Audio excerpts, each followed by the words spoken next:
ഇന്നത്തെ ദിവസം നമ്മൾ ഡിസ്കസ് ചെയ്യുന്നത് കപ്പാസിറ്റി കൺട്രോൾ മെത്തേഡിനെ കുറിച്ചാണ്.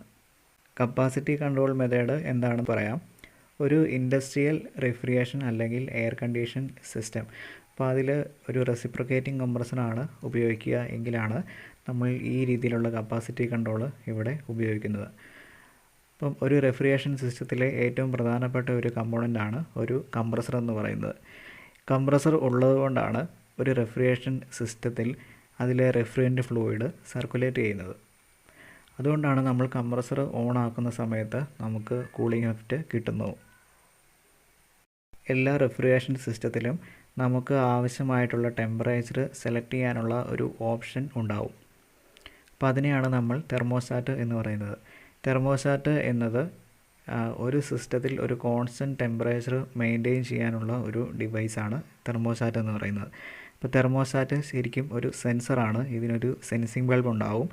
ആ സെൻസിങ് ബൾബ് നമുക്ക് എവിടുത്തെ ടെമ്പറേച്ചറാണോ സെൻസ് ചെയ്യേണ്ടത് അവിടെയാണ് നമ്മൾ പ്ലേസ് ചെയ്യുക. അത് ഇവാപ്പറേറ്ററിലാണ് സാധാരണയായിട്ട് വെക്കുക. ചിലപ്പോൾ ഇവാപ്പറേറ്റർ കോയിലായിരിക്കും, അല്ലെങ്കിൽ ഇവാപ്പറേറ്റർ ക്യാബിനറ്റിലായിരിക്കും. ഇവിടുത്തെ ടെമ്പറേച്ചറാണ് നമ്മൾ സെൻസ് ചെയ്യുന്നത്. അപ്പോൾ ഇത്തരം സിസ്റ്റങ്ങളിൽ തെർമോസ്റ്റാറ്റ് ഇവാപ്പറേറ്ററിലാണ് വെച്ചിരിക്കുന്നത്. അപ്പോൾ ഇവാപ്പറേറ്ററിലെ ടെമ്പറേച്ചർ വേരിയേഷൻ അനുസരിച്ച് ഈ തെർമോസ്റ്റാറ്റ് വർക്ക് ചെയ്യുന്നു. അപ്പോൾ നമ്മളൊരു നിശ്ചിത ടെമ്പറേച്ചർ സെറ്റ് ചെയ്ത് വെച്ചു, സിസ്റ്റം സ്റ്റാർട്ട് ചെയ്തു എന്ന് വിചാരിക്കുക. സിസ്റ്റം സ്റ്റാർട്ട് ചെയ്ത് ആ നിശ്ചിത ടെമ്പറേച്ചർ ആയി കഴിയുമ്പോൾ നമുക്ക് ഈ കംപ്രസറിൻ്റെ ഓപ്പറേഷൻ നിർത്തണം. പക്ഷേ നമ്മൾ വീടുകളിൽ ഉപയോഗിക്കുന്ന റെഫ്രിജറേറ്റർ പോലെ ആ സമയത്ത് കംപ്രസർ കട്ട് ഓഫ് ആയില്ല. കാരണം ഇൻഡസ്ട്രിയൽ ആവശ്യത്തിന് വേണ്ടി ഉപയോഗിക്കുന്ന എല്ലാ കംപ്രസറുകളും കൂടുതൽ പവർ കൺസ്യൂം ചെയ്യുന്ന ഡിവൈസാണ്.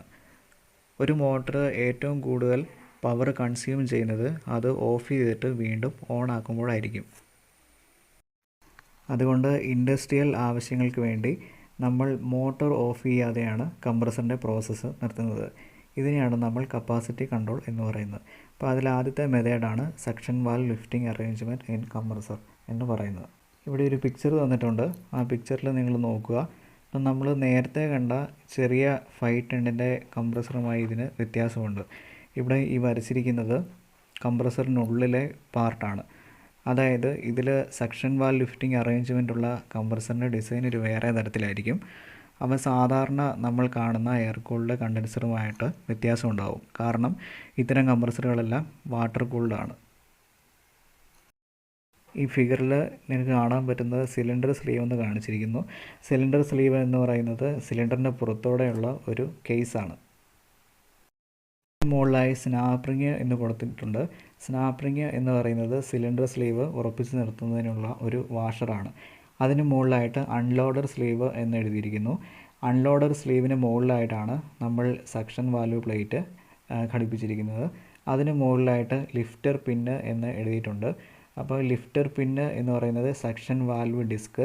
അതിൽ ഉറപ്പിച്ച് നിർത്താനും ആവശ്യമുള്ള സമയത്ത് സക്ഷൻ വാൽവ് ഡിസ്ക് നമ്മൾ മുകളിലോട്ട് ഉയർത്താനുമുള്ള ഒരു അറേഞ്ച്മെൻറ്റാണ്.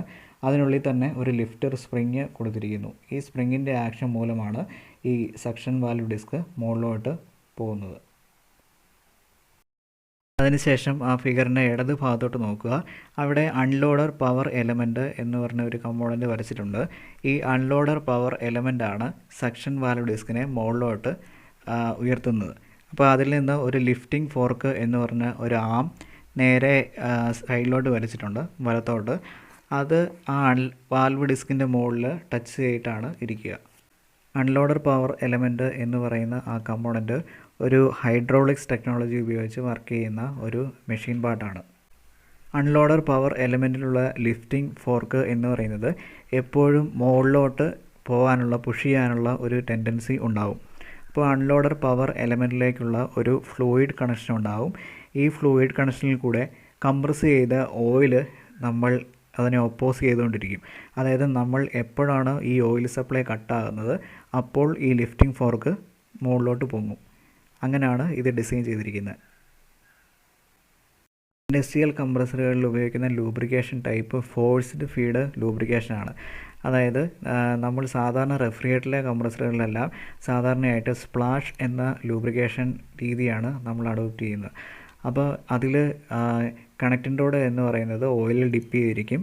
അപ്പോൾ ഈ കംപ്രസർ വർക്ക് ചെയ്യുന്ന സമയത്ത് കണക്റ്റിംഗ് റോഡിൻ്റെ അടിഭാഗം നേരെ ചെന്ന് ഓയിലിൽ തട്ടുകയും അങ്ങനെ എല്ലായിടത്തും സ്പ്ലാഷ് ചെയ്ത് ലൂബ്രിക്കേഷൻ എത്തുന്ന രീതിയാണ് ചെറിയ കംപ്രസറുകളിൽ. പക്ഷേ വലിയ കംപ്രസറുകൾ വരുമ്പോൾ നമുക്ക് അവിടെ ഒരു ഫ്ലൂയിഡ് പമ്പ്, ഒരു ഓയിൽ പമ്പാണ് നമ്മൾ ഉപയോഗിക്കുന്നത്. ആ ഓയിൽ പമ്പിൽ നിന്നുള്ള ഒരു കണക്ഷനാണ് നമ്മൾ ഈ അൺലോഡർ പവർ എലമെൻറ്റിലേക്ക് കൊടുക്കുന്നത്. അപ്പോൾ ഈ ഓയിൽ പമ്പ് വർക്ക് ചെയ്യുന്നത് കംപ്രസറിൻ്റെ ക്രാങ്ക് ഷാഫ്റ്റിനോട് കൂടെയാണ്. അപ്പോൾ കംപ്രസറിൻ്റെ ക്രാങ്ക് ഷാഫ്റ്റ് കറങ്ങി തുടങ്ങുമ്പോൾ തന്നെ ഈ കംപ്രസറിനുള്ള ഓയിൽ പമ്പ് വർക്ക് ചെയ്യും. അപ്പോൾ എന്തുകൊണ്ടാണ് നമ്മൾ ഈ ഓയിൽ പമ്പ് ഉപയോഗിക്കുന്നതെന്ന് പറഞ്ഞാൽ, ഇൻഡസ്ട്രിയൽ കംപ്രസർ വരുമ്പോൾ അതിന് സാധാരണമായിട്ട് സൈസ് കൂടുതലായിരിക്കും. അപ്പോൾ ഒരുപാട് മെഷീൻ പാർട്സും ഉണ്ടാവും. അപ്പോൾ എല്ലാ ഭാഗത്തും കൃത്യമായി ഓയിൽ എത്തിക്കാൻ വേണ്ടിയാണ് നമ്മൾ ഈ ഓയിൽ പമ്പ് ഉപയോഗിക്കുന്നത്. നേരത്തെ പറഞ്ഞിരുന്നു, എല്ലാ സിസ്റ്റങ്ങളിലും ഒരു തെർമോസ്റ്റാറ്റ് ഉണ്ടാവും. അപ്പോൾ അതിൽ ടെമ്പറേച്ചറിൻ്റെ ചേഞ്ച് സെൻസ് ചെയ്യുന്നതാണ് ഈ തെർമോസ്റ്റാറ്റിൻ്റെ സെൻസിങ് ബൾബ് എന്ന് പറയുന്നത്. അപ്പം സിസ്റ്റം വർക്ക് ചെയ്യാൻ തുടങ്ങി, നമ്മളൊരു പ്രത്യേക ടെമ്പറേച്ചർ സെറ്റ് ചെയ്ത് വെച്ചു എന്ന് വിചാരിക്കുക. അപ്പോൾ ആ പർട്ടിക്കുലർ ടെമ്പറേച്ചർ ആയി കഴിയുമ്പോൾ ഈ തെർമോസ്റ്റാറ്റ് അത് സെൻസ് ചെയ്യുന്നു. അപ്പോൾ നമുക്ക് കംപ്രസറിൻ്റെ ഓപ്പറേഷൻ നിർത്തണം. അപ്പോൾ അതിനുവേണ്ടി തെർമോസ്റ്റാറ്റ് ഒരു സിഗ്നൽ നേരെ കൺട്രോൾ പാനലിലേക്ക് ട്രാൻസ്മിറ്റ് ചെയ്യുന്നു. ഈ കൺട്രോൾ പാനലാണ് കംപ്രസറിൻ്റെ എല്ലാ പ്രോസസ്സുകളും നിയന്ത്രിക്കുന്നത്. ഇപ്പോൾ കൺട്രോൾ പാനലിൽ നിന്ന് ട്രാൻസ്മിറ്റ് ചെയ്യുന്ന സിഗ്നൽ ഉപയോഗിച്ച് നമ്മൾ അൺലോഡർ പവർ എലമെൻറ്റിലേക്കുള്ള ആ ഫ്ലൂയിഡ് സപ്ലൈ കട്ട് ചെയ്യുന്നു. ഇവിടെ നമ്മൾ ഉപയോഗിച്ചിരിക്കുന്ന ഒരു സോളിനോഡ് വാൽവാണ്. ഈ സോളിനോഡ് വാൽവ് ഇൻസ്റ്റാൾ ചെയ്തിരിക്കുന്നത് ഈ കംപ്രസറിൻ്റെ ഓയിൽ പമ്പിനും കൂടാതെ ഈ അൺലോഡർ പവർ എലമെൻറ്റിനും മധ്യയാണ്. അപ്പോൾ നമ്മൾ എപ്പോഴാണോ ഈ സോളിനോഡ് വാൽവ് ക്ലോസ് ചെയ്യുന്നത്, ആ സമയം തന്നെ ഈ അൺലോഡർ പവർ എലമെൻറ്റിലേക്കുള്ള ഫ്ലൂയിഡ് സപ്ലൈ നമ്മൾ കട്ട് ചെയ്യുന്നു. അങ്ങനെ അൺലോഡർ പവർ എലമെൻറ്റിലേക്കുള്ള ഓയിൽ സപ്ലൈ നമ്മൾ എപ്പോഴാണ് കട്ട് ചെയ്യുന്നത്, അതേ സമയം തന്നെ ഈ ലിഫ്റ്റിംഗ് ഫോർക്ക് മുകളിലോട്ട് മൂവ് ചെയ്യുന്നു. അപ്പോൾ മുകളിലോട്ട് മൂവ് ചെയ്യുമ്പോൾ നിങ്ങൾ ഫിഗറിൽ നോക്കുക, അതിൽ സക്ഷൻ വാൽവ് ഡിസ്ക് എന്ന് പറയുന്നത് ഈ ലിഫ്റ്റിംഗ് ഫോർക്കിൻ്റെ മുകളിലാണ് ഇരിക്കുന്നത്. അപ്പോൾ സക്ഷൻ വാൽവ് ഡിസ്ക് ഒരു നിശ്ചിത ഹൈറ്റിലേക്ക് ഉയരുന്നു. അപ്പോൾ ആ സമയം സക്ഷൻ വാൽവാണ് നമ്മൾ കംപ്രസറിൻ്റെ സിലിണ്ടറിൽ നിന്ന് മുകളിലോട്ട് മൂവ് ചെയ്യുന്നത്. അപ്പോൾ ആ സമയത്ത് സക്ഷൻ എന്ന പ്രോസസ്സ് നടക്കില്ല, ഡിസ്ചാർജ് പ്രോസസ്സ് ഓൾറെഡി നടക്കാതെ വരും. അപ്പോൾ ആ സമയം കംപ്രസറിൻ്റെ ഈ ഓപ്പറേഷൻ സ്റ്റോപ്പ് ആവുന്നു. ഈ പ്രോസസ്സ് ചെയ്യുന്നതുകൊണ്ട് മറ്റൊരു പ്രധാനപ്പെട്ട ദോഷം എന്ന് പറയുന്നത്, നമ്മൾ ഇതിൽ കംപ്രസറിൻ്റെ സക്ഷൻ വാൽവ് ഉയർത്തുന്ന സമയത്ത് അതിൽ ട്രാപ്പായിരിക്കുന്ന കുറച്ച് റിഫ്രിജറൻ്റ് ഗ്യാസ് ഉണ്ടാവും. അപ്പോൾ ഈ റിഫ്രിജറൻ്റ് ഗ്യാസ് ഡിസ്ചാർജ് സൈഡിലായിട്ടാണ് ഉണ്ടാവുക. അപ്പോൾ ആ ഡിസ്ചാർജ് സൈഡിലുള്ള ഗ്യാസ് നേരെ സക്ഷൻ ഭാഗത്തേക്ക് വരും. ഇപ്പോൾ ഡിസ്ചാർജ് ഗ്യാസ് എന്ന് പറയുന്നത് അത് ടെമ്പറേച്ചർ ഹൈ ആയിട്ടുള്ള ഒരു ഫ്ലൂയിഡാണ്. ഇപ്പോൾ ഡിസ്ചാർജ് ഗ്യാസ് താരതമ്യേന തണുത്ത് ഇരിക്കുന്ന ആ സക്ഷൻ സൈഡിലേക്ക് വരുന്ന സമയത്ത് സിലിണ്ടർ ഹെഡ് ചൂടാകാനുള്ള ചാൻസ് ഉണ്ട്. അപ്പോൾ അങ്ങനെ സിലിണ്ടർ ഹെഡ് ചൂടാകുന്നത് എന്ന് പറയുന്നത് ഈ കംപ്രസറിൻ്റെ എഫിഷ്യൻസി കുറയ്ക്കും. കാരണം ഈ റെഫ്രിജറേഷൻ കംപ്രസറിൽ നടക്കുന്നത് എന്ന് പറയുന്നത് ഒരു ഐസോതെർമൽ പ്രോസസ്സാണ്. ഐസോതെർമൽ പ്രോസസ്സ് എന്ന് പറഞ്ഞാൽ അവിടെ ടെമ്പറേച്ചർ എപ്പോഴും കോൺസ്റ്റൻ്റ് ആയിരിക്കും. ഇപ്പം നമ്മൾ സാധാരണ കാണുന്ന വാഹനങ്ങളിലെല്ലാം നടക്കുന്നത് തന്നെ ഐസോതെർമൽ കമ്പഷനാണ്. അപ്പോൾ ഇത്തരം പ്രോസസ്സുകളെല്ലാം ടെമ്പറേച്ചർ നമുക്ക് കോൺസ്റ്റൻ്റ് ആയിട്ട് മെയിൻറ്റെയിൻ ചെയ്യണം. അതുകൊണ്ടാണ് നമ്മൾ എന്തെങ്കിലും മെത്തേഡ് ഉപയോഗിച്ച് ഈ എഞ്ചിനെ നമ്മൾ തണുപ്പിക്കുന്നത്. അതേ രീതി തന്നെയാണ് നമ്മൾ ഇവിടെയും ഫോളോ ചെയ്യുന്നത്. ഇവിടെയും നമ്മൾ കംപ്രസറിൻ്റെ സിലിണ്ടർ ഹെഡ് ഒന്നെങ്കിൽ എയർ കൂൾഡ് വെച്ചോ അതല്ലെങ്കിൽ വലിയ സിസ്റ്റങ്ങളിൽ വാട്ടർ കൂൾഡ് വെച്ചോ നമ്മൾ തണുപ്പിക്കുന്നു. അപ്പോൾ ഇങ്ങനെ നമ്മൾ സക്ഷൻ വാൽവ് ലിഫ്റ്റിംഗ് മെത്തേഡ് ഉപയോഗിച്ച് നമ്മൾ കപ്പാസിറ്റി കൺട്രോൾ ചെയ്യുകയാണെങ്കിൽ, കൂടുതൽ സമയത്തേക്ക് ചെയ്യുകയാണെങ്കിൽ അതിൻ്റെ സിലിണ്ടർ ഹെഡ് ചൂടാകാനുള്ള സാധ്യതയുണ്ട്.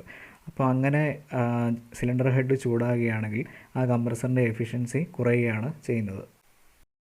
ഒരുപാട് മണിക്കൂർ നേരത്തേക്കാണ് ഈ കപ്പാസിറ്റി കൺട്രോൾ ചെയ്യുന്നതെങ്കിൽ കംപ്രസർ നിർബന്ധമായിട്ടും സ്വിച്ച് ഓഫ് ചെയ്യേണ്ടതാണ്. അതായത് ഈ സക്ഷൻ വാൽവ് ലിഫ്റ്റിംഗ് മെത്തേഡ് എന്ന കപ്പാസിറ്റി കൺട്രോൾ വളരെ കുറച്ച് സമയത്തേക്ക് മാത്രമേ നമ്മൾ ഉപയോഗിക്കാൻ പാടുള്ളൂ. കാരണം വളരെ സമയത്തേക്ക് ഇത് ഉപയോഗിച്ച് കഴിഞ്ഞാൽ സിലിണ്ടർ ഹെഡ് ഹീറ്റ് ആകുന്നതായിരിക്കും. അപ്പോൾ സിലിണ്ടർ ഹെഡ് ഹീറ്റ് ആയി കഴിഞ്ഞാൽ കംപ്രസറിൻ്റെ എഫിഷ്യൻസി കുറയുന്നതായിരിക്കും. അപ്പോൾ അതുകൊണ്ട് വളരെ കുറച്ച് സമയത്തേക്ക് മാത്രമേ നമുക്കിത് ചെയ്യാൻ പാടുള്ളൂ.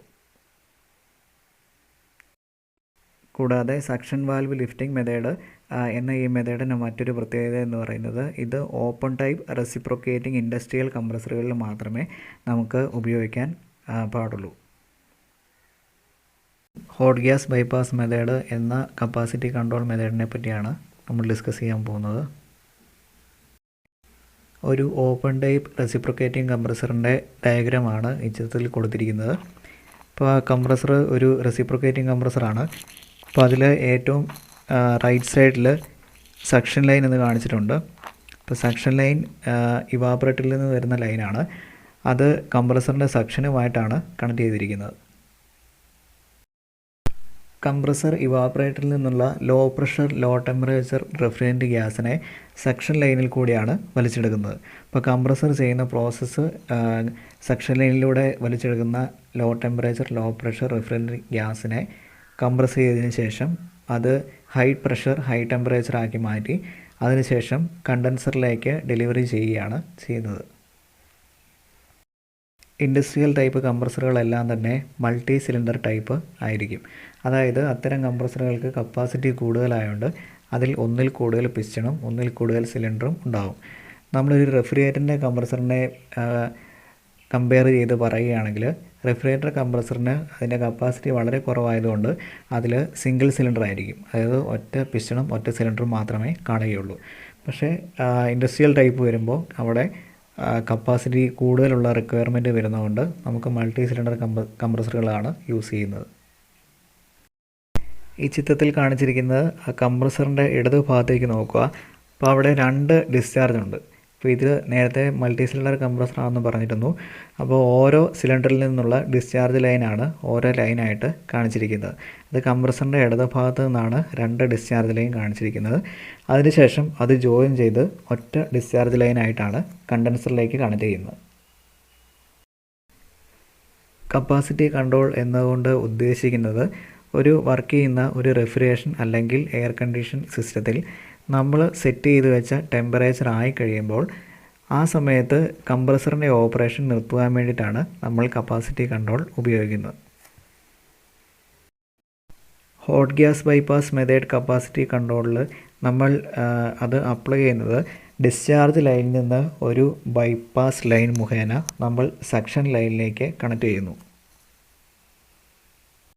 റെസിപ്രോക്കേറ്റിംഗ് കംപ്രസറിൻ്റെ ഡിസ്ചാർജ് ലൈൻ നമ്മൾ സക്ഷൻ ലൈനിലേക്ക് ബൈപ്പാസ് ചെയ്ത് കഴിയുമ്പോൾ കംപ്രസർ റൺ ചെയ്യുമ്പോൾ അവിടെ നടക്കുന്ന പ്രോസസ്സ് എന്ന് പറയുന്നത് 0 ആയിരിക്കും. കാരണം സക്ഷൻ ലൈനിൽ ഗ്യാസ് ഉള്ളിലേക്ക് വലിക്കുകയും ഡിസ്ചാർജ് ലൈനിൽ കൂടി ഗ്യാസ് പുറത്തേക്ക് തള്ളുകയാണ് ചെയ്യുന്നത്. അപ്പം നമ്മൾ ഡിസ്ചാർജും സക്ഷനും കൂടെ ബൈപ്പാസ് ചെയ്ത് കഴിയുമ്പോൾ ഹൈ പ്രഷർ ഗ്യാസ് നേരെ സക്ഷനിലേക്കാണ് ചെല്ലുന്നത്. അപ്പോൾ അവിടെ നടക്കുന്ന പ്രോസസ്സ് എന്ന് പറയുന്നത് 0 ആയിരിക്കും. അതുകൊണ്ട് ഈ gas suction line discharge line ഈ റൂട്ട് വഴി സർക്കുലേറ്റ് ചെയ്യുക മാത്രമാണ് ചെയ്യുക. അപ്പോൾ ആ സമയത്ത് ഇവാപറേറ്ററിൽ നിന്ന് കംപ്രസർ ഗ്യാസ് സക്ക് ചെയ്തെടുക്കാതെ വരും. കൂടാതെ കണ്ടൻസറിലേക്ക് പോകേണ്ട ഗ്യാസാണ് ബൈപ്പാസ് ചെയ്ത് വീണ്ടും സക്ഷനിലേക്ക് വരുന്നത്. അപ്പോൾ ആ സമയത്ത് അവിടെ റെഫ്രിജറേഷൻ സൈക്കിൾ സ്റ്റോപ്പ് ആവുകയാണ് ചെയ്യുന്നത്. റെഫ്രിജറേഷൻ സൈക്കിൾ സ്റ്റോപ്പ് ചെയ്ത് കഴിയുന്ന സമയത്ത് കൂളിംഗ് എഫക്റ്റും 0 ആയിട്ട് വരുന്നു. അപ്പോൾ ഇങ്ങനെയാണ് നമ്മൾ കപ്പാസിറ്റി കൺട്രോൾ ചെയ്യുന്ന സമയത്ത് ആ റെഫ്രിജറേഷൻ സൈക്കിൾ സ്റ്റോപ്പ് ആകുന്നത്. ഈ കപ്പാസിറ്റി കൺട്രോൾ പ്രോസസ്സിനെ കൺട്രോൾ ചെയ്യാൻ വേണ്ടിയിട്ട് നമ്മൾ ഒരു സോളിനോയിഡ് വാൽവ് ഈ ബൈപ്പാസ് ലൈനിൽ ഇൻസ്റ്റാൾ ചെയ്തിട്ടുണ്ട്. അപ്പോൾ ആ ചിത്രം നോക്കുക. അപ്പോൾ അതിൽ 2 ഐസൊലേഷൻ വാൽവ് എന്ന് പറയുന്ന 2 വാൽവുകളും ഉണ്ട്. സോളിനോയിഡ് വാൽവ് എന്നത് നമ്മൾ ഇലക്ട്രിക്കലായി ഓപ്പൺ ചെയ്യാനും ക്ലോസ് ചെയ്യാനും കഴിയുന്ന ഒരു വാൽവാണ്. അതായത് നമ്മൾ കൈകൊണ്ട് തിരിക്കുന്ന വാട്ടർ ടാപ്പിന് പകരമായി അതിലോട്ട് ഒരു പവർ കൊടുത്തു കഴിയുമ്പോൾ അത് ഓപ്പൺ ആകുകയും പവർ ഡിസ്കണക്ട് ചെയ്ത് കഴിയുമ്പോൾ ക്ലോസ് ആകുകയും ചെയ്യുന്ന ഒരു ടൈപ്പ് വാൽവാണ്. ഇത് ഈ റെഫ്രിജറേഷൻ സിസ്റ്റത്തിലല്ലാതെ മറ്റ് ഒരുപാട് സിസ്റ്റങ്ങളിൽ യൂസ് ചെയ്യാറുണ്ട്. ഉദാഹരണത്തിന് നമ്മൾ പെട്രോൾ പമ്പുകളിൽ കണ്ടിട്ടുള്ള പെട്രോൾ അല്ലെങ്കിൽ ഡീസൽ ഡിസ്പെൻസിങ് മെഷീനുണ്ട്. അപ്പോൾ അതിൽ നമ്മൾ യഥാർത്ഥത്തിലുള്ള ക്വാണ്ടിറ്റി മെഷർ ചെയ്ത് കഴിഞ്ഞ് അത് ഡിസ്പെൻസ് ചെയ്യുന്ന സമയത്ത് കറക്റ്റ് വോളിയം ആകുമ്പോൾ ഒരു സോളിനോയിഡ് വാൽവ് മുഖേനയാണ് ആ ഫ്ലോ ക്ലോസ് ആകുന്നത്. അപ്പോൾ അത്തരത്തിലുള്ള ഒരു വാൽവാണ് ഇവിടെ നമ്മൾ ഹോട്ട് ഗ്യാസ് ബൈപ്പാസ് കപ്പാസിറ്റി കൺട്രോളിലും ഉപയോഗിക്കുന്നത്. അത് ഡിസ്ചാർജിനും സക്ഷൻ ലൈനിലും ബൈപ്പാസ് ചെയ്തിരിക്കുന്ന ആ ലൈനിലാണ് നമ്മൾ ആ വാൽവ് ഇൻസ്റ്റാൾ ചെയ്തിട്ടുള്ളത്. ഈ സോളിനോയിഡ് വാൽവിൻ്റെ ഇരുവശത്തും 2 ഐസൊലേഷൻ വാൽവുകൾ കൂടി ചേർത്തിട്ടുണ്ട്. അപ്പോൾ ഐസൊലേഷൻ വാൽവ് എന്നുകൊണ്ട് ഉദ്ദേശിക്കുന്നത് ഏതെങ്കിലും കാരണവശാൽ ഈ സോളിനോയിഡ് വാൽവ് നമുക്ക് റിപ്പയർ ചെയ്യുകയോ അതല്ലെങ്കിൽ റീപ്ലേസ് ചെയ്യുകയോ വരികയാണെങ്കിൽ ആ സമയത്ത് ഗ്യാസ് ലീക്ക് ചെയ്യാതെ അത് റിമൂവ് ചെയ്യാൻ വേണ്ടിയിട്ടാണ് ഐസൊലേഷൻ വാൽവ് നമ്മൾ ഉപയോഗിക്കുന്നത്. ഇത് സാധാരണ വർക്ക് ചെയ്യുന്ന സമയത്ത് ഈ ഐസൊലേഷൻ വാൽവുകൾ ഓപ്പൺ ആയിട്ടാണ് ഇരിക്കുക. അത് എന്തെങ്കിലും മെയിൻ്റനൻസ് വരുമ്പോൾ മാത്രമാണ് അത് ക്ലോസ് ആകുന്നത്. അതിനുശേഷം മെയിൻ്റനൻസ് കഴിഞ്ഞിട്ട് ഈ ഐസൊലേഷൻ വാൽവുകൾ ഓപ്പൺ ആക്കുകയും ചെയ്യും. Cylinder bypass method capacity control എന്ന ടോപ്പിക്കിനെ പറ്റിയാണ് നമ്മൾ ഡിസ്കസ് ചെയ്യാൻ പോകുന്നത്.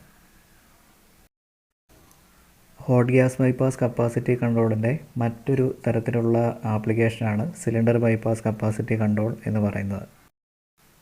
കപ്പാസിറ്റി കൺട്രോൾ സാധാരണമായി നമ്മൾ ഉപയോഗിക്കുന്നത് ഒരു വർക്ക് ചെയ്യുന്ന എയർ കണ്ടീഷൻ അല്ലെങ്കിൽ റെഫ്രിജറേഷൻ സിസ്റ്റത്തിൽ നമുക്ക് ആവശ്യമുള്ള ടെമ്പറേച്ചർ ആയി കഴിയുമ്പോൾ അതിനുശേഷം ആ കംപ്രസറിൻ്റെ ഓപ്പറേഷൻ താൽക്കാലികമായിട്ട് നിർത്തുവാൻ വേണ്ടിയാണ് കപ്പാസിറ്റി കൺട്രോൾ ഉപയോഗിക്കുന്നത്. ഹോട്ട് ഗ്യാസ് ബൈപ്പാസിൽ നമ്മൾ കോമൺ ഡിസ്ചാർജിലാണ് ബൈപ്പാസ് ചെയ്യുന്നത്. പക്ഷേ സിലിണ്ടർ ബൈപ്പാസ് വരുമ്പോൾ ഓരോ സിലിണ്ടർ സെപ്പറേറ്റ് ആണ് ബൈപ്പാസ് ചെയ്യുന്നത്. മറ്റൊരു കപ്പാസിറ്റി കൺട്രോളിനെ പറ്റിയാണ് നമ്മൾ ഡിസ്കസ് ചെയ്യാൻ പോകുന്നത്. അപ്പോൾ അതിന് 2 സ്പീഡ് മോട്ടോർ കപ്പാസിറ്റി കൺട്രോൾ എന്നാണ് പറയുന്നത്. ഇപ്പോൾ റെസിപ്രോക്കേറ്റിംഗ് ഓപ്പൺ ടൈപ്പ് കംപ്രസറെല്ലാം നമ്മൾ ഒരു മോട്ടോർ ഉപയോഗിച്ചിട്ടാണ് വർക്ക് ചെയ്യിക്കുന്നത്. മോട്ടോർ സാധാരണ റൊട്ടേറ്റ് ചെയ്യുന്ന സമയങ്ങളിലെല്ലാം തന്നെ ആ മോട്ടറിൻ്റെ സ്പീഡ് അല്ലെങ്കിൽ RPM കോൺസ്റ്റൻ്റ് ആയിരിക്കും. ഇത്തരം മോട്ടോറുകളെ നമ്മൾ കോൺസ്റ്റൻ്റ് സ്പീഡ് മോട്ടോഴ്സ് എന്നാണ് പറയുക. എന്നാൽ 2 സ്പീഡ് മോട്ടോർ കപ്പാസിറ്റി കൺട്രോളിൽ നമ്മൾ ഉപയോഗിക്കുന്ന മോട്ടോർ വേരിയബിൾ സ്പീഡാണ്. മാത്രമല്ല അതിൻ്റെ സ്പീഡ് നമുക്ക് വേരി ചെയ്യാൻ സാധിക്കും. വേരിയബിൾ സ്പീഡ് മോട്ടറിൻ്റെ മറ്റ് ഉദാഹരണങ്ങൾ നമ്മൾ വീട്ടിൽ ഉപയോഗിക്കുന്ന മിക്സിയിൽ ഉപയോഗിക്കുന്ന മോട്ടർ, അത് യൂണിവേഴ്സൽ മോട്ടർ എന്ന മോട്ടറാണ്. അപ്പോൾ അത് നമ്മൾ നോബ് റൊട്ടേറ്റ് ചെയ്യുമ്പോൾ അതിൻ്റെ വൈൻഡിങ്സ് ചേഞ്ച് ചെയ്ത് നമുക്കതിൽ സ്പീഡ് ചേഞ്ച് ചെയ്യാൻ പറ്റും. കൂടാതെ വേരിയബിൾ സ്പീഡ് മോട്ടർ ആക്കാൻ വേണ്ടി നമ്മൾ ഉപയോഗിക്കുന്ന സീലിംഗ് ഫാൻ. ഇപ്പോൾ സീലിംഗ് ഫാനിൽ സീരീസ് ആയിട്ട് കണക്ട് ചെയ്ത റെസിസ്റ്ററിൻ്റെ സഹായത്തോടെയാണ് നമ്മൾ നോബ് തിരിക്കുമ്പോഴത്തേനും പല സ്പീഡ് അതിൽ നമുക്ക് അറ്റൈൻ ചെയ്യാൻ പറ്റുന്നത്. പക്ഷേ 2 സ്പീഡ് മോട്ടോർ കപ്പാസിറ്റി കൺട്രോളിൽ ഉപയോഗിക്കുന്ന മോട്ടറിൽ മിക്സിയുടേതുപോലുള്ള മോട്ടറിലേതുപോലുള്ള അറേഞ്ച്മെൻറ്റാണ് നമ്മൾ ചെയ്തിരിക്കുന്നത്. തന്നിരിക്കുന്ന ചിത്രത്തിൽ നോക്കുക. അപ്പോൾ അതിലൊരു ഇലക്ട്രിക് മോട്ടർ വരച്ചിട്ടുണ്ട്. അപ്പോൾ ഈ ഇലക്ട്രിക് മോട്ടർ കംപ്രസർ ഡ്രൈവ് ചെയ്യാൻ വേണ്ടിയിട്ടുള്ള മോട്ടറാണ്. നമ്മൾ ഇൻഡസ്ട്രിയൽ ആവശ്യങ്ങൾക്ക് ഉപയോഗിക്കുന്ന മോട്ടറുകളെല്ലാം തന്നെ ഹൈ ടോർക്ക് ആവശ്യമുള്ളതാണ്. ടോർക്ക് എന്ന് പറഞ്ഞാൽ കറങ്ങാനുള്ള ആ ശക്തിയെയാണ് നമ്മൾ ടോർക്ക് എന്ന് പറയുന്നത്. നമ്മൾ വീട്ടിൽ ഉപയോഗിക്കുന്ന സാധാരണ പമ്പുകളിലും മറ്റും ഉപയോഗിക്കുന്നത് സിംഗിൾ ഫേസ് മോട്ടറാണ്. പക്ഷേ ഇൻഡസ്ട്രിയൽ ആവശ്യങ്ങൾക്ക് വേണ്ടി നമ്മൾ 3 ഫേസ് മോട്ടറാണ് ഉപയോഗിക്കുക. ഇപ്പോൾ ഈ ചിത്രത്തിൽ കാണിച്ചിരിക്കുന്നത് ഒരു 3 ഫേസ് മോട്ടറാണ്. അപ്പോൾ അതിൽ 1200 RPM 1800 RPM എന്ന 2 ബോക്സ് വരച്ചിട്ടുണ്ട്. അപ്പോൾ ഈ ബോക്സുകൾ യഥാർത്ഥത്തിൽ സ്പീഡ് ചേഞ്ച് ചെയ്യാനുള്ള സ്വിച്ചുകളാണ്. RPM എന്നുകൊണ്ട് ഉദ്ദേശിക്കുന്നത് റൊട്ടേഷൻസ് പെർ മിനിറ്റ്, അതല്ലെങ്കിൽ റെവല്യൂഷൻസ് പെർ മിനിറ്റ്. ഇത് ഒരു കറങ്ങുന്ന റൊട്ടേറ്റ് ചെയ്യുന്ന ഒരു ഷാഫ്റ്റിൻ്റെയോ അല്ലെങ്കിൽ ഡിസ്കിൻ്റെയോ സ്പീഡ് നമുക്ക് എക്സ്പ്രസ് ചെയ്യുന്ന ഒരു യൂണിറ്റാണ് ഈ RPM എന്ന് പറയുന്നത്. അപ്പോൾ 1200 RPM എന്ന് പറയുമ്പോൾ ആ ഷാഫ്റ്റ് അത് ഒരു മിനിറ്റിൽ 1200 തവണ കറങ്ങും. 1800 RPM എന്ന് പറയുമ്പോൾ ഒരു മിനിറ്റിൽ അത് 1800 തവണ കറങ്ങും. ഒരു കംപ്രസറിൻ്റെ വർക്കിംഗ് സ്പീഡ് എന്ന് പറയുന്നത് അതുമായിട്ട് കണക്ട് ചെയ്തിരിക്കുന്ന മോട്ടറിൻ്റെ സ്പീഡുമായിട്ട് ബന്ധപ്പെട്ടിരിക്കുന്നു. അതായത് മോട്ടർ എത്ര സ്പീഡിൽ കറങ്ങുന്നോ അത്രയും വേഗത്തിൽ തന്നെ ഓരോ റെഫ്രിജറേഷൻ സൈക്കിളും കംപ്ലീറ്റ് ആകും. അതുകൊണ്ട് പെട്ടെന്ന് തന്നെ നമുക്ക് ആവശ്യമായിട്ടുള്ള കൂളിംഗ് എഫക്റ്റ് കിട്ടുന്നു. ഇത് അടിസ്ഥാനമാക്കിയാണ് നമ്മൾ ഈ 2 speed motor capacity control design ചെയ്തിരിക്കുന്നത്. അപ്പോൾ ഇതിൽ മെയിനായിട്ട് ഉണ്ടായിരിക്കുന്നത് ഒരു ഇലക്ട്രിക് മോട്ടർ ഉണ്ടാവും. കൂടാതെ അതിനെ കൺട്രോൾ ചെയ്യാനുള്ള 2 സ്പീഡ് സ്വിച്ചുകളുണ്ടാകും. ഈ 2 സ്പീഡ് സ്വിച്ചുകളും ഓട്ടോമാറ്റിക്കായിട്ട് സെലക്ട് ചെയ്യുന്നതാണ്. ഇപ്പം നിങ്ങൾ ആ ചിത്രത്തിലേക്ക് നോക്കുക. അതിൽ ഓരോ സ്വിച്ചിലേക്കും 3 കണക്ഷൻസാണ് പോയിട്ടുള്ളത്. അപ്പോൾ അത് 3 ഫേസ് മോട്ടർ ആയതുകൊണ്ടാണ് ഒരു മോട്ടറിലേക്ക് 3 കണക്ഷൻ. സാധാരണ സിംഗിൾ ഫേസ് മോട്ടർ ആണെങ്കിൽ ഒരു മോട്ടറിലേക്ക് 2 കണക്ഷനേ ഉണ്ടാവുള്ളൂ, ഒരു ഫേസും മറ്റൊന്ന് ന്യൂട്രലും. പക്ഷേ 3 ഫേസ് മോട്ടറിൽ നമ്മൾ 3 ഫേസാണ് കൊടുക്കുക. ഇപ്പോൾ 3 ഫേസ് മോട്ടറിൽ സാധാരണയായിട്ട് 3 വൈൻഡിങ് ഉണ്ടാവും. ആ 3 വൈൻഡിങ്ങിലേക്കും 3 ഫേസാണ് നമ്മൾ കണക്ട് ചെയ്യുന്നത്. അപ്പോൾ ആ 3 വൈൻഡിങ്ങിലേക്കുള്ള ആ 3 കണക്ഷനാണ് ഓരോ സ്വിച്ചിൽ നിന്നും കൊടുത്തിട്ടുള്ളത്. ഒരു റെഫ്രിജറേഷൻ സിസ്റ്റത്തിലോ അല്ലെങ്കിൽ എയർ കണ്ടീഷൻ സിസ്റ്റത്തിലോ ഒരു തെർമോസ്റ്റാറ്റ് ഉണ്ടാവും. അപ്പോൾ ചിലപ്പോൾ ഈ തെർമോസ്റ്റാറ്റിൻ്റെ സെൻസിങ് ബൾബ് ലൊക്കേറ്റ് ചെയ്തിരിക്കുന്നത് ഒന്നുകിൽ ഇവാപ്പറേറ്റർ ഇരിക്കുന്ന ക്യാബിനറ്റിലോ അതല്ലെങ്കിൽ സക്ഷൻ ലൈനിലോ ആയിരിക്കും. അപ്പോൾ ആ ഭാഗത്തെ ടെമ്പറേച്ചറിനനുസരിച്ചിട്ടാണ് തെർമോസ്റ്റാറ്റ് വർക്ക് ചെയ്യുക. നമ്മൾ സെറ്റ് ചെയ്ത് വെച്ച ടെമ്പറേച്ചർ ആകുന്ന സമയത്ത് തെർമോസ്റ്റാറ്റ് അത് സെൻസ് ചെയ്യുന്നു. അതിനുശേഷം ആ സിഗ്നൽ ഒരു കൺട്രോൾ പാനലിലേക്ക് സെൻഡ് ചെയ്യുന്നു. അപ്പോൾ കൺട്രോൾ പാനലാണ് ഈ മോട്ടറിൻ്റെ ഓപ്പറേഷൻ കൂടാതെ മറ്റെല്ലാ കമ്പോണൻ്റ് ഓപ്പറേഷനും കൺട്രോൾ ചെയ്യുന്നത്. അടുത്തത് കൺട്രോൾ പാനലിൽ നിന്നുള്ള സിഗ്നൽ പോകുന്നത് നേരത്തെ പറഞ്ഞ മോട്ടറിനെ കൺട്രോൾ ചെയ്യുന്ന 2 സ്പീഡ് സ്വിച്ചിൽ ഏതെങ്കിലും ഒരു സ്പീഡ് സ്വിച്ചിലേക്കായിരിക്കും. ഇപ്പോൾ മോട്ടറിന് 2 സ്പീഡുകളാണുള്ളത്. ഒന്ന് 1800 RPMത്തിൻ്റെയും മറ്റേത് 1200 RPMത്തിൻ്റെയും. ഇപ്പോൾ കംപ്രസർ വർക്ക് ചെയ്യുന്ന സമയത്ത് അത് ഫുൾ കപ്പാസിറ്റി അല്ലെങ്കിൽ 1800 RPMത്തിലാണ് വർക്ക് ചെയ്യുന്നത് എന്ന് വിചാരിക്കുക. അപ്പോൾ തെർമോസ്റ്റാറ്റ് ശരിക്കും ആ സിഗ്നൽ കൺട്രോൾ പാനലിലേക്ക് നൽകിയതിന് ശേഷം കൺട്രോൾ പാനലിൽ നിന്നുള്ള ആ സിഗ്നൽ 1200 സ്പീഡ് സ്വിച്ചിലായിട്ടാണ് പോവുക. അപ്പോൾ ആ സമയത്ത് കംപ്രസർ മോട്ടറിൻ്റെ സ്പീഡ് 1800 RPMത്തിൽ നിന്നും 1200 RPMത്തിലേക്ക് കുറയുന്നു. മോട്ടറിൻ്റെ സ്പീഡ് 1800 RPMത്തിൽ നിന്ന് 1200 RPMത്തിലേക്ക് മാറുന്ന സമയത്ത് അതിനോട് കണക്ട് ചെയ്തിരിക്കുന്ന കംപ്രസറിൻ്റെ സ്പീഡും കുറയുന്നു. കംപ്രസറിൻ്റെ സ്പീഡ് കുറയുമ്പോൾ ഓരോ റിഫ്രിജറേഷൻ സൈക്കിളിലും കംപ്ലീറ്റ് ചെയ്യാൻ വേണ്ടി കംപ്രസർ എടുക്കുന്ന സമയം ശരിക്കും കൂടുകയാണ് ചെയ്യുന്നത്. അപ്പോൾ ഇവാപ്പറേറ്ററിലെ ടെമ്പറേച്ചർ സാവധാനത്തിൽ കുറഞ്ഞു വരുന്നു. അപ്പോൾ എപ്പോഴാണോ അവിടുത്തെ ടെമ്പറേച്ചർ നമുക്ക് ആവശ്യമുള്ള ടെമ്പറേച്ചറിനേക്കാൾ കൂടുതലാകുന്നത് ആ സമയത്ത് കംപ്രസർ വീണ്ടും അതിൻ്റെ RPM 1800ലേക്ക് മാറുന്നു.